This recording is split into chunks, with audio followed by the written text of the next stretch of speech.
the Old Gaffer of Cabaun. "You divil, you! You bloody rascal!" There he was, looming over me in my Aunt Mary's back kitchen, a face that scowled 1,000 ships, a colossus torn. My grandfather, Patrick Toolis, the Old Gaffer of Cabaun. I was a boy, just 9, standing now, frozen by my enraged accuser. Once he'd been the man to know, the gaffer, the boss, not to be crossed, the guy who'd give you a star or one for the girl or boy, a place in the gang, money to be made, and one less mouth to feed, in the fleet of desperation that sailed from Achill every summer for the potato fields of Scotland. A wandering tribe of the poor that fed other people's hungers from their own, despised migrants down at the bottom in the Scottish muck, there because Irish bent backs, hands and feet were cheaper than the natives, Irish tattie hookers.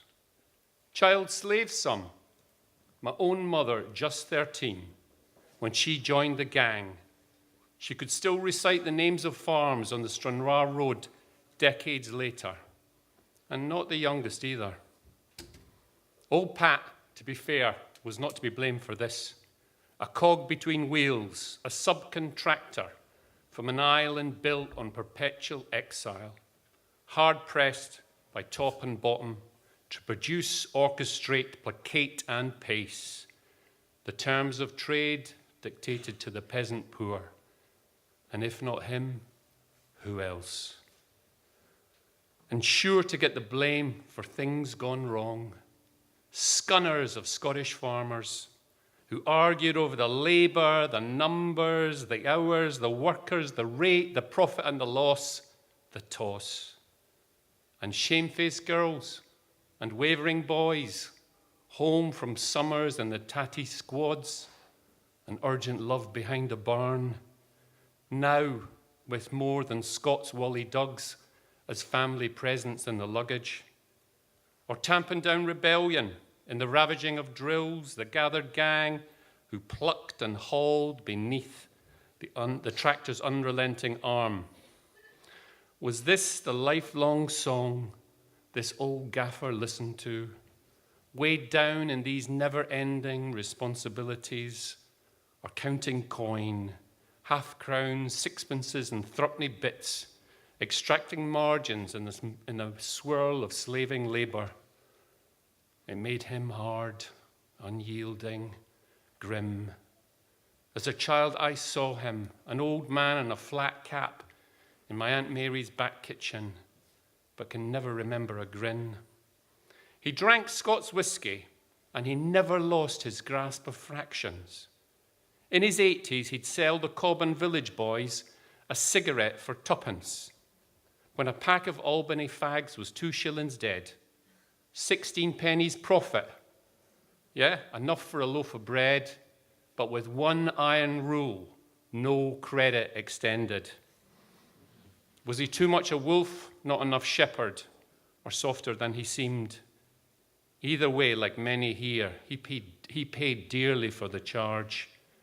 23 Christmases away from home, a rootless vagabond, farm to farm, for various Scottish masters who advanced the passage fare for cattle truck and cattle bus for these Irish beasts of labour, but extracted back a compound interest. His life ran season to season until his own season ran out, and all the digging was done by machine. More Scots by years than Irish.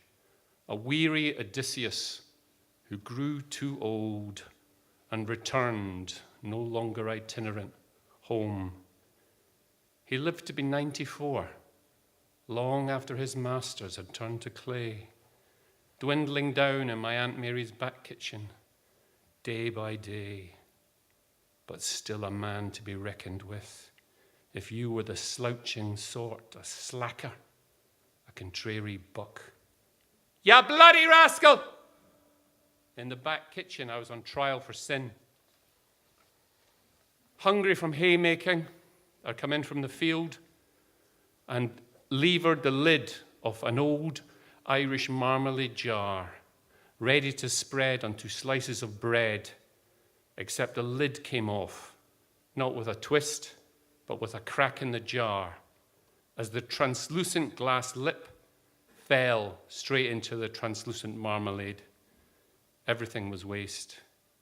Having no special love for shared DNA, or grandchildren, or kith and kin, old Pat howled enraged, "You devil!" and rose up from his wooden throne as if to strike. A scalding shock. I'd never heard such unforgiving tone in an adult's voice. The words enough to defeat me. A scalding shock. Instinctive, I ran for the door and fled. And ever after, I was afraid of him, the old gaffer of Cabaun.